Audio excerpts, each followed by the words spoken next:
पुण्यकृता लोकानि स्वाति श्रासवती समाह शुचिना श्रीमाता गेहा योगा भ्रष्ट भिजायते। इसका हिंदी अर्थ है, योगा भ्रष्ट पुण्यक्रम करने वाले लोगों को प्राप्त होकर और वहाँ बहुत वर्षों तक रहकर फिर यहाँ शुद्ध ममता रहित श्रीमान के घर में जन्म लेता है। व्याख्या, जो लोग शास्त्रीय विधि विधा से यज्ञ आदि कर्मों का सांगोपांग करते हैं उन लोगों का स्वर्ग आदि लोगों पर अधिकार है, इसलिए उन लोगों को यहाँ पुण्यकर्म करने वालों को लोग कहा गया है। तात्पर्य है कि उन लोगों में पुण्य कर्म करने वाले ही जाते हैं, पाप कर्म करने वाले नहीं। परंतु जिन साधकों को पुण्य कर्मों के फल से रूप सुख भोगने की इच्छा नहीं है, उनके वे स्वर्ग आदि लोक विघ्न रूप में और मुफ्त में मिलते हैं। तात्पर्य है कि यज्ञ आदि शुभ कर्म करने वालों को परिश्रम करना पड़ता है, उन लोगों की याचना प्रार्थना करती पड़ती है। यज्ञ आदि कर्मों को विधि विधान से और सांगोपांग करना पड़ता है, तब कहीं उनको स्वर्ग आदि लोगों की प्राप्ति होती है। वहाँ भी उन भोगों की वासना बनी रहती है, क्योंकि उनका उद्देश्य ही भोग भोगने का था। परंतु जो किसी कारण में संत समय में साधन से विचलित मनता हो जाते हैं, उनको स्वर्ग आदि लोगों की प्राप्ति के लिए ना तो परिश्रम करना पड़ता है, ना ही याचना करनी पड़ती है, और ना ही उनकी प्राप्ति के लिए यज्ञ आदि शुभ कर्म ही करने पड़ते हैं। फिर भी उनको स्वर्ग आदि लोगों की प्राप्ति हो जाती है। वहाँ रहने पर भी उनको वहाँ भोगों से ऐसी रुचि हो जाती है, क्योंकि इसका उद्देश्य भोग भोगना था ही नहीं। ना तो केवल संसारिक सूक्ष्म वासना के कारण उन लोगों में जाते हैं, परंतु उसकी वही वासना भोगी पुरुषों की वासना के समान नहीं होती, जो केवल भोग भोगने के लिए स्वर्ग में आदि जाते हैं। वे जैसे भोगों में तल्लीन हो जाते हैं, वैसा योगाभ्रष्ट तल्लीन नहीं हो सकता। कारण है कि भोगों की इच्छा वाले पुरुष भोगा बुद्धि भोगों को स्वीकार करते हैं, और योगाभ्रष्ट विघ्न रूप से भोगों में जाना पड़ता है। स्वर्ग आदि ऊंचे लोकों में यज्ञ आदि शुभ कर्म करने वाले भी हो जाते हैं, योगभ्रष्ट भी जाते हैं। भोग भोगने के उद्देश्य से स्वर्ग में जाने वालों को पुण्य क्षीण होते हैं, और वे पुण्य के क्षीण होने पर उन्हें लौटकर मृत्यु लोक में आना पड़ता है, इसलिए वे यहाँ तक सीमित वर्षों तक ही रह सकते हैं। परंतु जिसका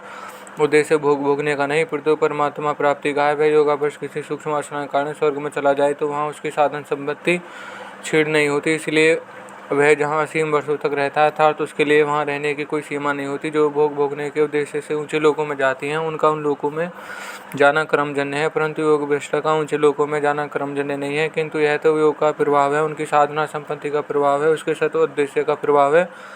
स्वर्ग आदि का सुख भोगने के उद्देश्य जो उन लोगों में जाते हैं, उनको ना तो वहाँ ना रहने में स्वतंत्रता है, ना वहाँ से आने में ही स्वतंत्रता है।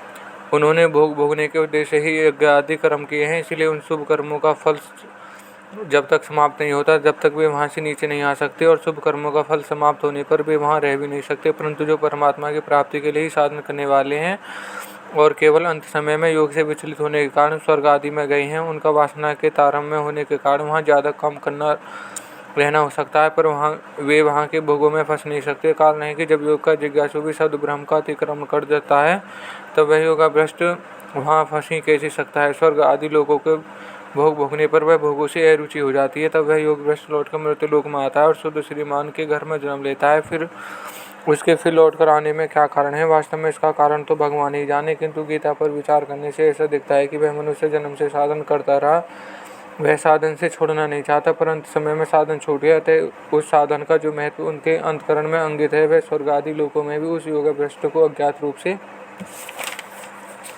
पुनः साधन करने के लिए प्रेरित करता है, उकसाता रहता है। उससे योगभ्रष्ट मन में आती है, मैं साधन करूं तो ऐसी मन में क्यों आती है, इसका उसको पता नहीं लगता। जब श्रीमान के घर में भोगों का प्रवेश होने पर पूर्व जन्म का अभ्यास करके उसको जबरदस्ती खींच लेता है, तब वह साधन उसको स्वर्ग आदि में साधन के बिना चैन से कैसे रहने देगा। तब भगवान उसको साधन करने का मौका देने के लिए शुद्ध श्रीमान के घर में जन्म देते हैं, जिनका धन शुद्ध कमाई का है, जो कभी पराया हक नहीं लेते, जिसके आचरण तथा भाव शुद्ध हैं, जिनके अंतकरण में भोगों का पदार्थों का महत्व उनकी ममता नहीं है, जो संपूर्ण पदार्थ घर परिवार आदि के साधन सामग्री समझते हैं, जो भोग बुद्धि से किसी पर अपना व्यक्तिगत अधिपत्य नहीं जमाते, वे शुद्ध श्रीमान कहे जाते हैं। जो धन और भोगों पर अपना अधिपत्य जमाते हैं, वे अपने को तो धन और पदार्थों को मालिक बनाते हैं, पर हो जाते हैं उनके गुलाम, इसलिए वे शुद्ध श्रीमान नहीं है। संबंध पूर्व श्लोक में तो भगवान ने अर्जुन के प्रश्न के अनुसार योगाभ्रष्टि बताई गई। अब आगे के श्लोक में कहकर अपनी ही तरफ से योग भ्रष्ट की बात कहते हैं, और यह श्लोक यहीं समाप्त होता है। धन्यवाद।